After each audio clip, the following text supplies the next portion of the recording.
Se você chegasse bem pertinho do outdoor, você ia ver que a imagem era composta de pontinhos coloridos, que são esses aqui. Ali são as 4 cores básicas de impressão que formam uma cor X. Por exemplo, aqueles pontinhos é o detalhe dessa foto. Vocês estão vendo? De longe vocês estão vendo. Se você chegar pertinho, você só vai ver pontinho como aqueles ali. Né? Então, provavelmente é desse pedacinho aqui. Você vai ver isso aqui. Okay? Então, essas são as retículas básicas que nós utilizamos quando temos algumas composições de cores. Então, aqui 10%. Por quê? Porque a parte de tinta que vai no papel ocupa 10% de um perímetro. Então, aqui nós temos 20%, 30%, 40%. Aqui 50%. Se a retícula não fosse de bolinhas, fosse quadradinhos, nós teríamos aqui um tabuleiro de xadrez. E tem retículas que são de bolinhas e tem os quadradinhos, tá? Que é square, que a gente chama. E 60%, 70%, 80%, 90% é o negativo disso. Ok? E aqui 100% é um chapado, que nós chamamos. Então, essas são as porcentagens de retículas padrão. As cores básicas. A escala que é utilizada em gráfica, que são as 4 cores, é CMYK, ou que nós chamamos de CMYK, que é composto de ciano, que é o C, magenta, que é o M, yellow, que é o Y, e o K do black. Por que não é B? Porque pode ser brown, pode ser qualquer outra coisa.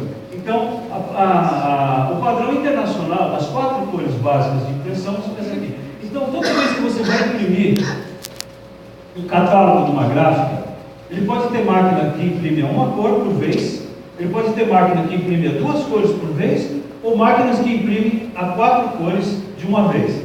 Cada rolo, cada chapa vai compor uma das cores. Então, normalmente, é impresso primeiro o ciano, depois o amarelo, depois o magenta, depois o preto. Okay? Então, a soma das retículas vai criar uma imagem colorida em gráfico. Se vocês observarem hoje, nessas impressoras que vocês compram, Epson, etc., os cartuchos são dessas cores aqui. Algumas impressoras vão ser cartuchos que tem o magenta claro e o ciano claro. Não sei exatamente a função disso, mas tem. Mas as 4 cores básicas são essas.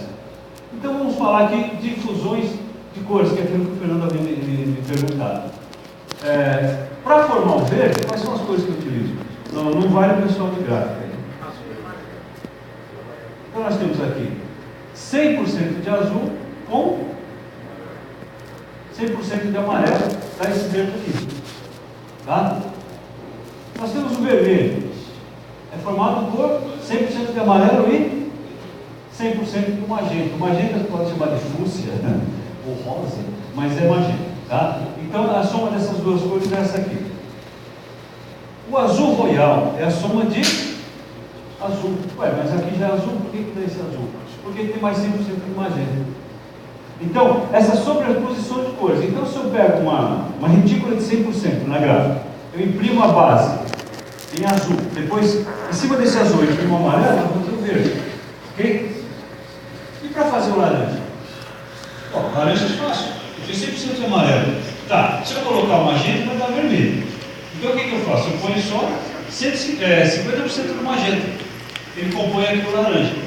Esse 50% é gravado na chapa de impressão, somente 50% dos pontinhos vão ocupar a área. Tá? E aqui o marrom. O marrom é fácil, né? Como que eu componho o marrom? 100% de amarelo, 100% de magenta, vou ter o vermelho. Até aqui eu tenho vermelho. Pô, como é que fica o marrom? Eu ponho 50% de azul. Isso vocês não são obrigados a saber agora, mas é só para que vocês tenham uma ideia de composição gráfica. Então, suponhamos que eu vou fazer um cartão de visita, onde eu quero só marrom. Eu posso imprimir essas 3 cores, que é burrice, seriam 4 cores, ou eu mando a gráfica imprimir no marrom especial, que é o meu marrom. Ele vai preparar aquela tinta marrom para a minha cor. Como que ele sabe o marrom que eu uso? Aí a gente vai falar um pouquinho mais para frente sobre o Pantone, tá? Que é isso aqui. A escala Pantone é o que é utilizado no padrão internacional para quando eu mandar imprimir uma coisa na China, na Tailândia, em Osasco, em La Serra, não sei das quantas, eu sei que vai sair exatamente a mesma cor. Como que eu sei disso se eu não mandei um tequinho pelo correio para o cara ver, esse aqui que eu quero? Porque existe uma escala internacional que é a Pantone. A Pantone é uma empresa sediada em New Jersey, conhecida pelo seu sistema de cor Pantone Matching System, ou PMS, mais conhecido no mundo como Pantone, largamente utilizado na indústria gráfica e também na indústria têxtil de tintas e plásticos. Lawrence Herbert, fundador da companhia, desenvolveu o primeiro sistema de cores em 1963, que consistia em sistema de identificação precisa de cores. Através da numeração, não havendo possibilidade de subjetividade humana.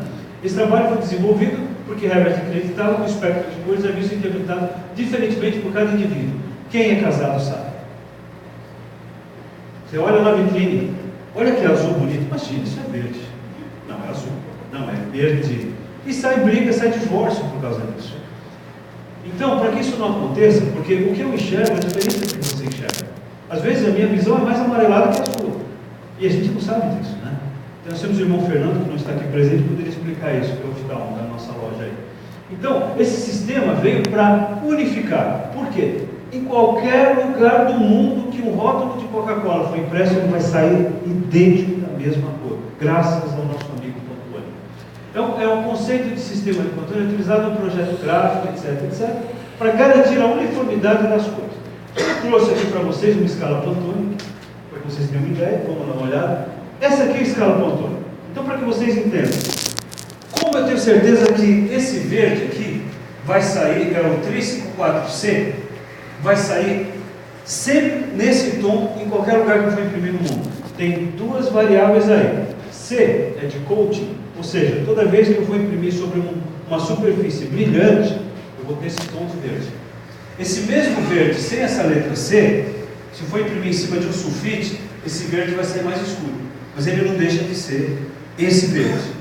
Então, como eu chego nesse verde?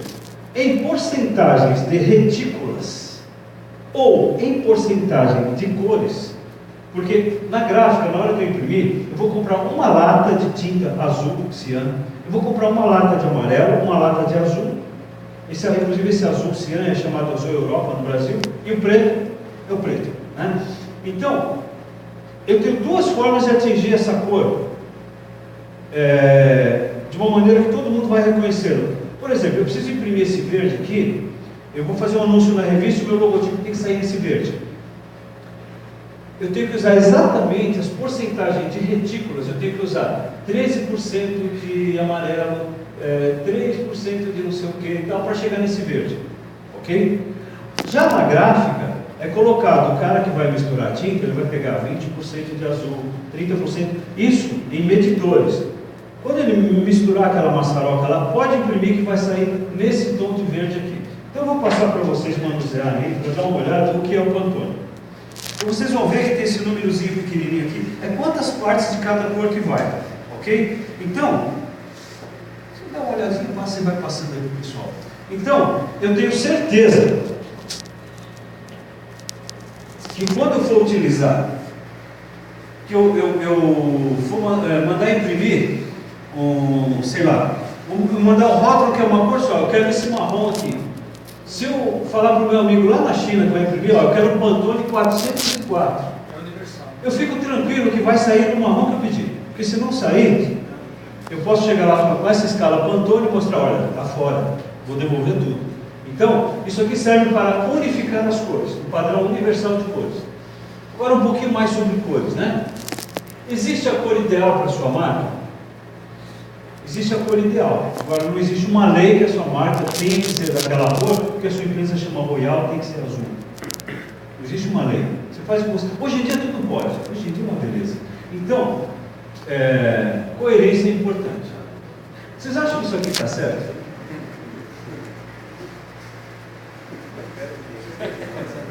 Quem acha que está certo, levanta a mão. Olha, só por incrível que pareça, está certo. Essa academia fica no Rio de Janeiro, é feita só por patricinha, só menininha, Barbie. As fabricadoras são Barbie. Elas resolveram colocar esse nome aqui, de Panteras Negras. Então tem que ter uma pantera de negro, não tem nada, está tudo rosa. Isso foi de propósito. Por quê? Posicionamento. A ideia foi incomodar. Pô, mas por que chama Pantera Negra se é rosa? Ah, porque é feito só de meninos. Uma jogada de marketing. Então não existe o certo e errado, existe posicionamento. Então essa academia existe e está com uma cor que, para os padrões dos designers, é um pecado mortal. Ele não vai para o céu. Mas é uma questão de posicionamento. Então existe. Olha a letra que elas usaram aqui. Essa letrinha aqui é da Pantera Cor-de-Rosa, para quem não sabe. Eu sou bem velhinho, eu assisti um desenho que chama Pantera Cor-de-Rosa. Não sei se todo mundo aqui conhece. Né? Então está aqui, ó. Então, aliás, ninguém sabe que a Pantera Cor-de-Rosa era homem, né? Eu sempre achei que a Pantera era uma menina, mas era um rapaz. Depois eu descobri isso muito para frente. Bom, então, vamos falar aqui sobre fontes. Na hora que a gente fez os estudos de marcas, a gente não falou sobre as fontes utilizadas, o tipo de letra. Então, existe o que nós chamamos no mercado, que é mais conhecido, letras serifadas e letras não serifadas. Então, isso aqui, essa é uma fonte reta ou blocked, ou seja, é toda quadradinha, tem seus pontinhos bem definidos aqui. E essa aqui é uma fonte serifada. O que é serifa? É isso aqui. Toda vez que uma fonte tiver esse tipo de rebusque aqui, então isso aqui. Então existem muitas fontes serifadas. Tá? Então, quando você for numa gráfica e tal, olha, vamos para você quer uma fonte reta ou serifada? Então isso aqui é serifado. Tá? Então existem milhares de fontes serifadas e milhares de fontes retas ou blocos, tá?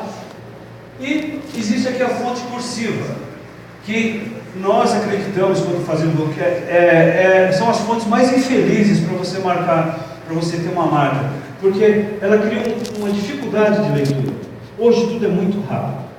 Hoje você tem os 3 segundos mágicos para mostrar o que você quer dizer. Se a pessoa está ali, navegando ou folheando alguma coisa, ela tem 3 segundos para prestar atenção no que você quer falar. Então, essa fonte causa dificuldade para ler, apesar que ela marca, né? E a gente tem uma das grandes empresas que utilizaram essa fonte aqui, deram um tirozinho no pé. Aliás, um estudo que custou muito dinheiro, e a gente vai falar sobre ela mais para frente aqui. Um pouco de história. Agora vamos falar da Coca-Cola. Todo mundo tem curiosidade de saber do logotipo de Coca-Cola, né? Então está aqui. O primeiro logo da Coca-Cola foi esse aí, 1886. Naquela época, os sistemas de impressão eram muito básicos, eram muito simples, não tinha uma preocupação com marcas, com qualidade. Esse foi o primeiro logo da Coca. Primeirão mesmo. Quando a Coca começou a dar certo, ela achou-se a necessidade de fazer um logo. Esse aqui, o primeiro logo. Olha quem fez o logo, pessoal. Contadores, contabilistas. Alguém lá no departamento financeiro achou que tinha que fazer um logo e fizeram. Não foi design, não foi. Muito provavelmente foi o sobrinho de algum contador que fez essa marca aqui. Esse foi feliz. Em 1887. E aí o Coca começou a vender pra caramba. Bom, em 1903 a empresa passa a usar o logo mais espichado, etc. Mas se vocês olharem, não deixaram a raiz fugir. Esse aqui foi o logo da Coca em 1903. Na década de 40, o novo logo foi exatamente o mesmo. A diferença é que ficou um pouquinho mais fino, mais trabalhado, etc. Mas sempre em preto e branco, mantendo isso aqui. Na década de 50, foi introduzida a cor do Coca-Cola. Na borda, não na letra. A letra sempre ficou branco ou preto. E fizeram esse logo aqui que era conhecido como rabo de peixe, nos anos 50. Ok? E aí na década de 60 são introduzidas essas ondas aqui, para mostrar a refrescância, líquido, gelado, etc. Foi introduzida essas ondas. Olha gente, isso aqui estou falando de 60, na década de 60, tá? Aí, ninguém está isento de errar. Coca-Cola estava vendendo bem pra caramba, resolveu mudar o gosto da Coca. Mudou a fórmula e foi um tiro no pé. Os clientes da Coca odiaram. A Pepsi adorou. Começou a vender Pepsi pra caramba, porque os consumidores de Coca acharam-se traídos. Pô, mas como foi mudar a Coca que eu tanto gostava? E esse aqui era o logo utilizado. Então, veja bem, saiu disso aqui, que vem lá de 1886 para isso aqui. Aí a Coca deu um passo atrás e passou a utilizar novamente aqui, mas a definição de sucesso, isso aqui era sinônimo de sucesso, ok? Mas eles não queriam dar o rabo a torcer, falando, nós erramos. Então o que eles fizeram? Colocaram isso aqui e deixaram, ó, mas a gente fez mesmo, tá? Então deixou um cokezinho pequenininho lá. Nos anos 90, tinha assim, muita preocupação de dar uma coisa vintage, dar um passo atrás, o que era antigo era bom, etc. A Coca começou a utilizar em várias fachadas de bares, etc., os folhetos catálogos, essa coisa assim, mais antiga, com a garrafinha padrão lá atrás, uma coisa meio nostálgica, tá? E aí, olha só, pessoal, no início do século agora, começaram a utilizar isso aqui. E deram um passeio. Se vocês observarem isso aqui, é isso aqui. Não mudou nada. Então, de vez em quando, as empresas dão um passo atrás com relação às suas marcas. Bom, a partir de 2009, a empresa passa a utilizar a cor vermelha. Só agora, em 2009, que foi utilizado a cor. A Coca-Cola sempre foi ou preto ou branco. Os grafismos em torno eram utilizados vermelho. Tá? Parece um déjà vu, mas nunca tinha colocado cor. E esse vermelho da Coca é um Pantone número tal. Ok? E nunca mudou isso. E aqui, só para vocês terem uma ideia, no mundo inteiro eles procuraram adaptar. Se eu for nesse país aqui, eu não vou saber que isso aqui é Coca, mas o pessoal lá sabe. Coca-Cola, né? Isso aqui também não sei onde é. Aqui deve ser um lugar bem longe também. Bom, um pouco de Unilever. Eu vou falar um pouco dessa, uma das maiores empresas que nós temos aí. A Unilever possui diversas marcas de produtos pelo mundo, são marcas de alimentos, bebidas, etc. Ela tem 108 mil funcionários hoje, né? Apesar dos cortes, tinha muito mais. As mais famosas no Brasil são, quem não sabe que a Unilever que bom da Unilever, Seda, Omo, Rexona, Surf, Knorr, Maizena, olha só, Maizena é da Unilever, pessoal. Hellmann's, olha, a verdadeira maionese é da Unilever. Quando você fala Unilever, todo mundo pensa que é sabonete, mas está tudo aqui, Fofo, Dove, Combo, lá. Em 2005, a empresa decidiu mudar seu logo para representar um novo momento, posicionamento, um novo momento da empresa no mundo, tá? E resolveu coincidir com o aniversário de 75 anos. E aí, a Unilever contrata esse cara aqui, o Wolf Hollis, e criou um novo logo. Esse é o Pantone. Ele continuou com um estilizado, uma assinatura, que era o logo antigo, né? E o mais importante nessa mudança é o significado que o logo ganhou. Esse é o logo antigo. Entre nós aqui, eu prefiro esse logo aqui. Tá? Olha aqui uma letra serifada, que eu acho que não tem nada a ver com essas pontas quadradas aqui. Eu acho que aqui já tinha um errinho. Eu estou falando em termos de coerência gráfica, tá? E aí botaram uma letra cursiva. Agora, tem um significado dessa letra, por quê? Porque ela tinha que ficar mais parecidinha com esses rebusques que temos aqui. Então, a Unilever conseguiu representar na sua grandeza 25 ícones, todos ligados a produtos. Então, cada coisinha disso aqui é um produto da empresa. Agora, pega esse U, põe no cartão de visita, você vai identificar tudo isso aqui. Então, resolveram botar tudo num ícone só. Então, o ícone que representa tudo, além do U, com muitos significados, além de acrescentar a fonte cursiva, 25 símbolos. Então, pessoal, tudo isso aqui é Unilever. O sol, toda a vida começa com o sol, blá, blá, blá. A abelha representa a criação. Isso aqui é cabelo, tá, pessoal? Cabelo, um símbolo de beleza, não sei o quê. Isso aqui é molho ou margarina, tá? Eu não me engano que eu gosto, para falar a verdade, né? Então, chá, isso aqui é chá, tá? Uma planta ou extrato que simboliza o cultivo, o plantio. Partículas, uma referência à ciência, bolhas, efervescência, até salame também, sei lá.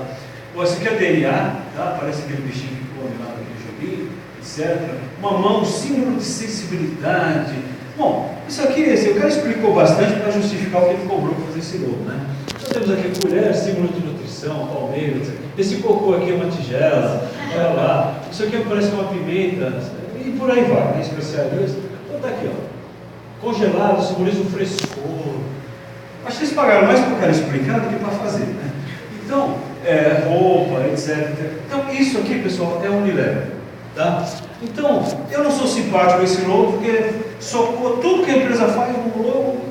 Acho que durante um tempo foi uma coisa, uma inovação, etc, mas, sinceramente, eu cobraria metade. Pessoal, vamos falar do logo Bradesco. Todo mundo tem curiosidade para saber que raio é isso no logo Bradesco, né? Então, uma coisa interessante, olha o logo aqui. São algumas formas de se apresentar esse logo. Eu acho muito interessante o logo Bradesco ter essa possibilidade de mexer, de brincar. Porque aqui, vocês estão vendo que o logo está de uma forma aqui mais quadrada, onde o ícone é menor e a palavra Bradesco é maior. Aqui também está de uma forma mais quadrada, onde o ícone é maior e o logotipo menor. E aqui de uma forma mais retangular. Por que eu acho interessante isso? Porque quando vocês veem aí coletiva de imprensa, onde está lá o técnico ou alguém explicando alguma coisa, você vê que atrás tem aquele, ou no final de uma corrida, você tem aquele espaço onde vão os patrocinadores.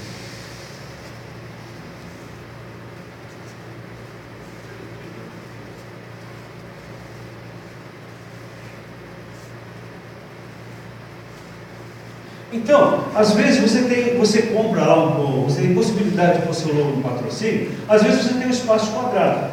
Se você utilizar esse logo aqui, o espaço quadrado, ele perde espaço. Bradesco. Ao contrário, se você fizer isso aqui com ele, qual que aparece mais na televisão, né? Esse aqui, né? Agora, em compensação, se você colocar aquele primeirinho lá aqui, ele não vai aparecer tanto, porque eu colocar esse aqui, escrever lá, Bradesco. Então, é interessante quando você vai criar uma marca, pensar nisso também. Você vai ter um logo que ele pode ser desmembrado de uma forma mais quadrada ou mais retangular. Isso é interessante. A versatilidade. Ok? Agora vamos falar um pouquinho da história, o significado do logo Bradesco. Tá?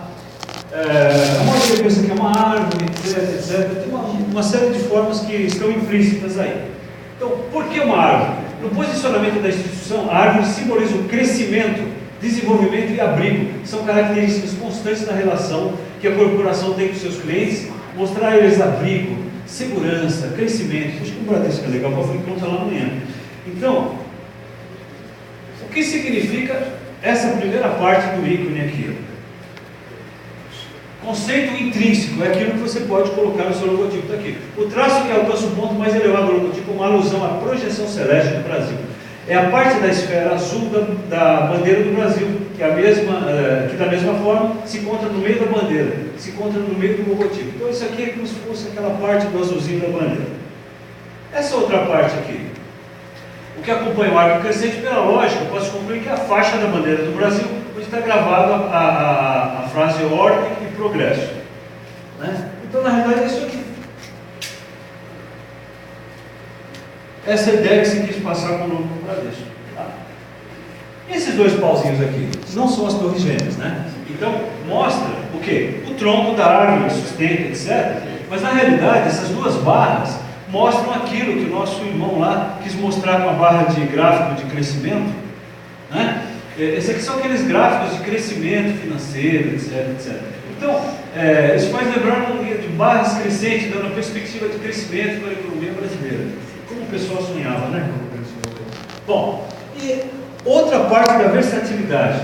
Isso aqui traz outras possibilidades, que é essa aqui, ó. Aproveitando o símbolo e a iconografia para formar outros grafismos. Por exemplo, olha aqui, ó. Durante um tempo o Bradesco brincou com isso aqui, criando frases, presença, etc., comprometimento, etc. Ok? Agora, pessoal, como as agências de propaganda ganham dinheiro facinho de alguns clientes? Aquelas marcas que eu mostrei para vocês são marcas antigas. O Bradesco mudou. Para quem não viu, o Bradesco mudou radicalmente. É uma marca completamente nova, não sei se vocês viram, mas ela mudou para isso aqui. Ó. Olha como está diferente. Foi um estudo de muitos anos para chegar nisso. O que ela mudou? Então, gente, olha, dá para ganhar dinheiro com grandes instituições. Então, imagina você mudar todas as fachadas de todas as agências do Bradesco, mudar todos os caixas eletrônicos, mudar todo o material impresso, mudar todo o site por causa disso aqui. Uma questão de posicionamento. O Bradesco está passando uma nova imagem disso, daquilo, de atendimento, etc. Ele não queria mexer muito no logo, ele fez isso aqui. Não teve alguém ali que ganhou dinheiro bom para fazer isso. Eu tinha uma ideia errada do símbolo do Bradesco. Para mim era uma tocha olímpica. Pois é, essa é a ideia, causar polêmica. eu achava que era isso. O Bradesco, aliás, não me explicou muito. Isso que eu estou passando para vocês é mais no meio acadêmico, de escola de design, etc. Mas todo mundo tem curiosidade para saber o que raio significa aquela pirosca. Então, conclusões. Dá para criar conceito com forma simples. Estou falando de Unilever e Bradesco.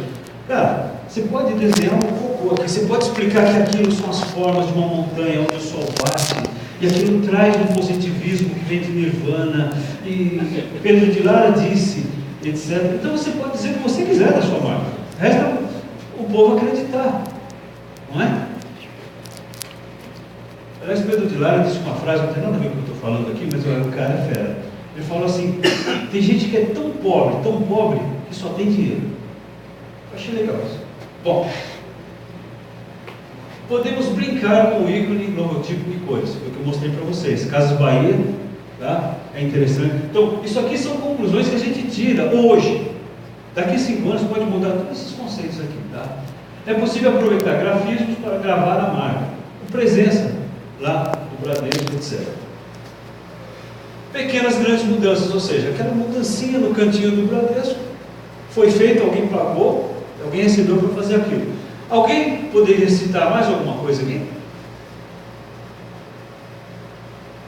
Pois é, concordo plenamente. Bom, tendências. Hoje isso aqui é tendência, pessoal. Porque todo mundo está poluindo, todo mundo, por exemplo, saiu uma resolução da ANP, Agência Nacional do Petróleo, que toda empresa que trabalha com, que mexe com óleo, troca de óleo, utiliza óleo, você tem que descartar isso ecologicamente de uma maneira tal, só que não disseram onde. Não tem, você tem que fazer. Onde eu vou levar isso? Não sei se vira. Então, as leis brasileiras são assim, você tem que fazer agora.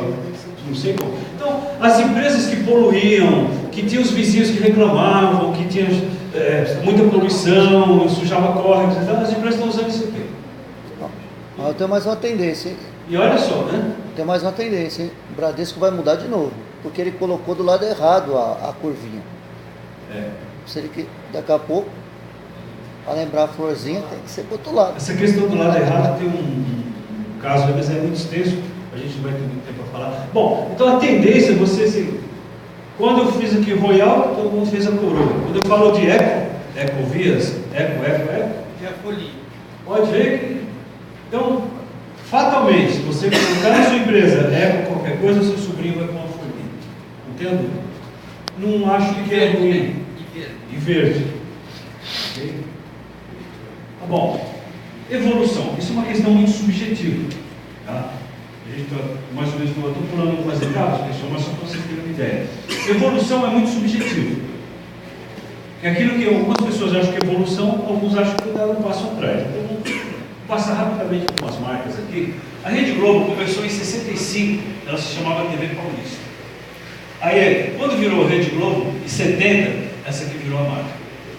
Tá? 74 é 75. Agora, de 88 a 2014, se você não é designer, se você não é do ramo gráfico, olha, para você notar que aqui está mais escuro que aqui está mais claro, que essa bolinha está mais limpa do que essa aqui, do que essa, eu vou dizer para vocês o seguinte: Hans Donner ganhou uma grana vendendo mais do mesmo, né?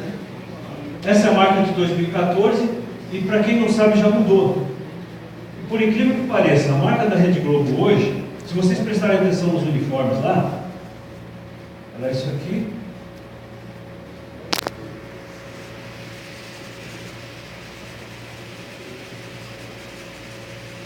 A marca da Rede Globo é isso aqui, é preto no branco. Tirou todo esse colorido, tirou tudo. Você olha os uniformes, toda a comunicação da Globo agora é assim, é preto no branco, acabou. Quem não sabe isso aqui é Rede Globo? Tá? Então, a ideia quando você faz um ícone, ou quando você cria um ícone que representa a sua empresa, a ideia, né, dos primórdios da comunicação gráfica é que você identifique a sigla da empresa, ou o nome da empresa implícito no logo.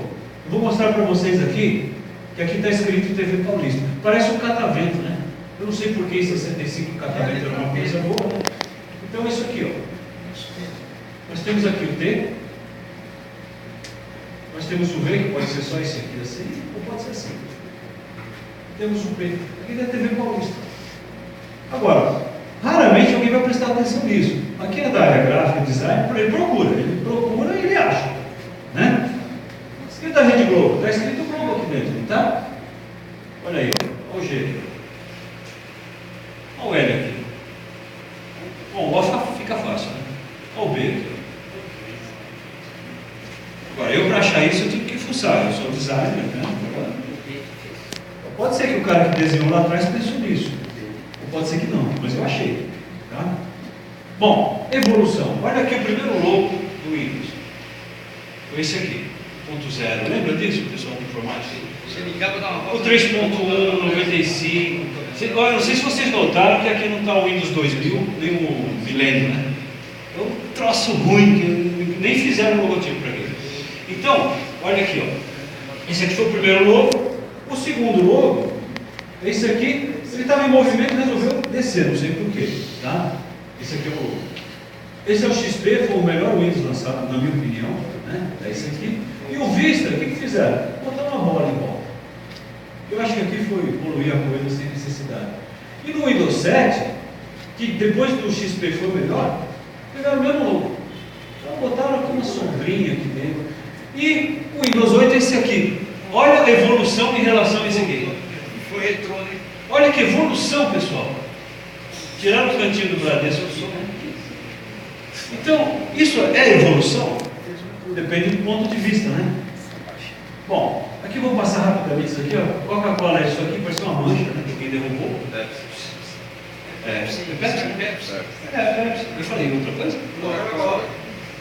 Ó, a indução. Então, Pepsi, olha aqui. Durante um tempão o logotipo foi uma tampinha, continuou a tampinha aqui. Tá?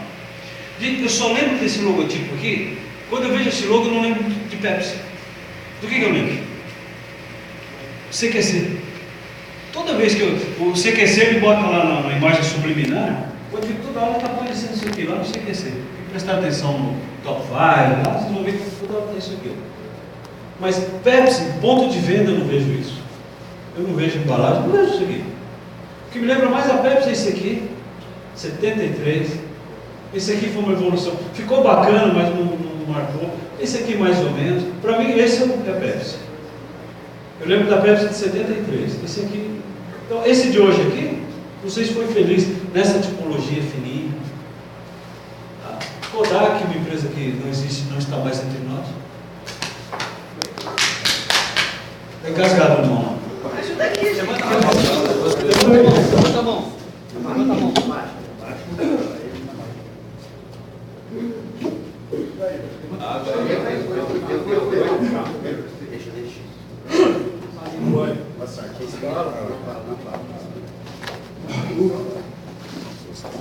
Eu já pego uma dessas.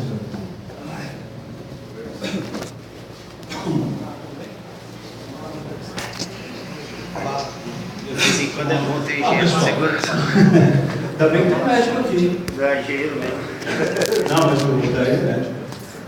Bom, o símbolo da Kodak, em 1907 foi esse aqui, etc. Kodak já não existe mais entre nós, faz muito pouca coisa hoje a Kodak, não tem nada com o seu segmento. Então veja bem, pessoal, de 71 até 87, olha quanto tempo durou isso aqui. O que eles fizeram? Mudaram só a letrinha aqui dentro. Aqui é 96 e aqui é o logo hoje. Eu, sinceramente, eu prefiro esse aqui, em relação a isso. Mas é uma questão de gosto. A Shell começou com isso aqui. As formas, os processos de impressão naquela época eram muito ruins. Então isso aqui estava mais do que bom, né? Aí virou isso aqui, virou isso aqui, virou isso aqui. Olha aqui, 71. Nós temos 71. Até hoje, essa aqui 95, eu achei legal, tem um nome aqui. Olha a diferença de 71 para 99. Ou 2014, que é isso. Então, isso é evolução? Depende, né? É o ponto de vista. Bom, a Ford começou com isso, em 1903, blá blá blá. Em 1928 era isso. Aí virou isso. De 28 para 65 mudou o quê? Achatou um pouco o oval, né? Aí em 2000, em 2000 todo mundo resolveu despirocar. Mudar. Isso aqui não deu nada. Tentaram durante 3 anos. Aí virou isso aqui. Você pega isso aqui, é isso aqui melhoradinho, né, pessoal? Então, evolução. Mercedes era isso. Agora, um caso interessante aqui, pessoal. Olha 1909. Eu acho que esse logotipo serviria para hoje. Esse aqui é bem melhor que esse. Né? Então, em 1909 foi incorporada a empresa Benz, a Mercedes, etc. Né? A Mercedes-Benz passou a ser Mercedes-Benz em 1909. Aqui, 1933. E hoje ela é isso. Claro que é uma marca conceituadíssima, etc, etc. Mas se ela usar isso aqui, que é de 1909, todo mundo vai saber que é Mercedes, é a mesma coisa. A Volks, eu não sei se vocês estão percebendo, em nenhum lugar aqui está escrito Volkswagen. Por uma questão de quê? Posicionamento. Porque quando a empresa começou, Volkswagen queria dizer o quê? Carro popular, carro do povo, carro simples, carro baratinho. Hoje a Volks faz aí o Jetta, faz uma série de veículos aí que custam uma bala, embora e mais não sei o quê. Então, ela não põe Volkswagen, então vai estar escrito lá, esse carro é do povinho. Não é. Então ela tirou, você não vê, há muito tempo. Então começou com isso aqui, isso aqui, isso aqui, isso aqui. E olha de 99, olha de 95 para hoje. Só deu um relevo. Sabe por que ela fez isso? Coisa que os americanos, a Ford fez, vão fazer também. Então essa coisa de dar esse volume, essa sombra, é porque as outras montadoras estavam fazendo e todo mundo faz. É o ser mais um na multidão. Questão de posicionamento, né? Ali em cima uma ventoinha, né, Seba? Aqui começou com uma ventoinha, porque o Fusca, o Volkswagen, ele foi um carrinho que foi desenvolvido para a Segunda Guerra, porque era um carro que não tinha radiador, ele era refrigerado com ventoinha, então por isso que fez isso aqui na marca. Isso aí, Né? Então, e hoje é isso aqui, tá?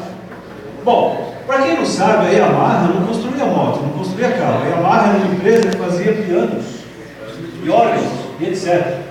Então o símbolo da Yamaha era um diapasão, aquele que fazia tom, você sabia o tom, né? E aí, quando a Yamaha em 64 começou a trabalhar com motores, motos, etc., geradores, ela botou 3 diapasões cruzados para dar ideia de motor eletromagnético.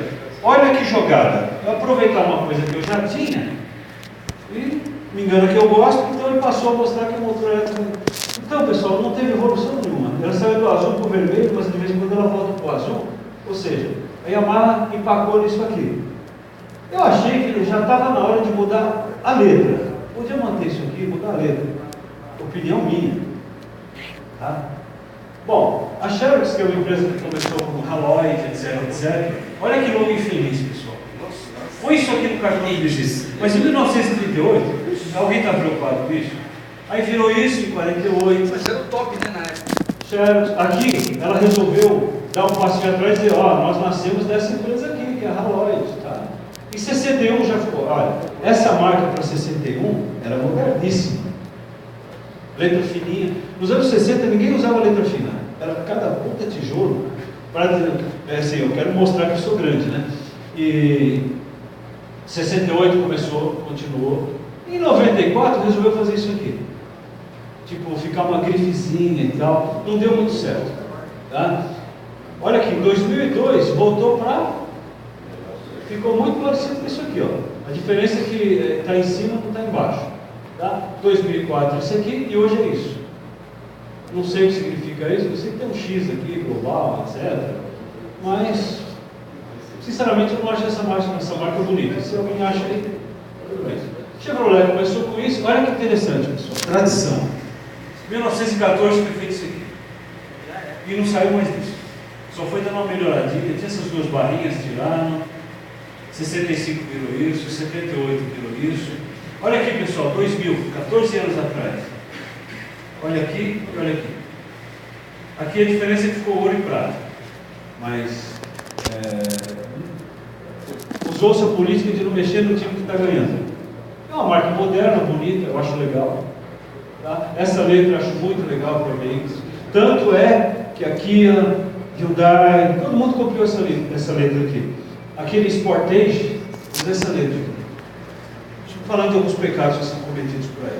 Bom, a Fiat começou com uma plaquinha, olha aí, quebrada, fábrica italiana de automóvel.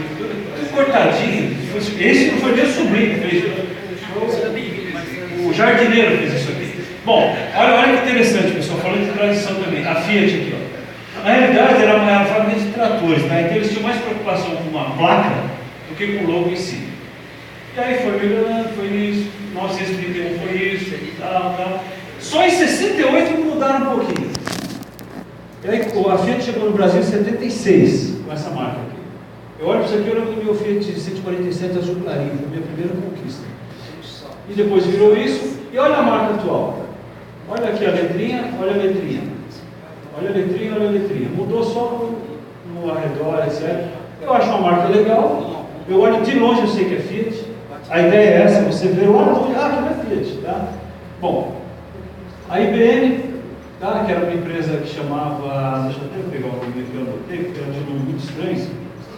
Era International Time Record e qualquer coisa. Isso aqui, tal. E em 1924, aqui, um cara que se chamava alguma coisa Hollerith, Hermann Hollerith, ele é Hollerith, o pagamento vem desse cara aqui. Aí criou-se a International Business Machine, que virou isso, que virou isso, que virou isso e que virou isso. Não vejo aí tanta evolução assim não.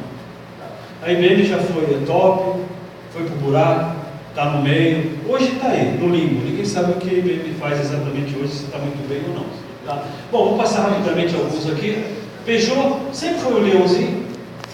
Olha, pessoal, interessante, em 1910, a modernidade desse desenho aqui, ó. Os ângulos, etc. Em 1910. Né?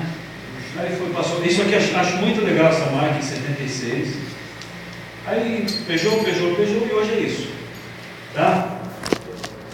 Bom, Renault. A Renault foi interessante que ela nasceu de uma aposta. Tinha um cara que ele fazia os carros a motor em casa, fazia os carrinhos para os filhos e tal.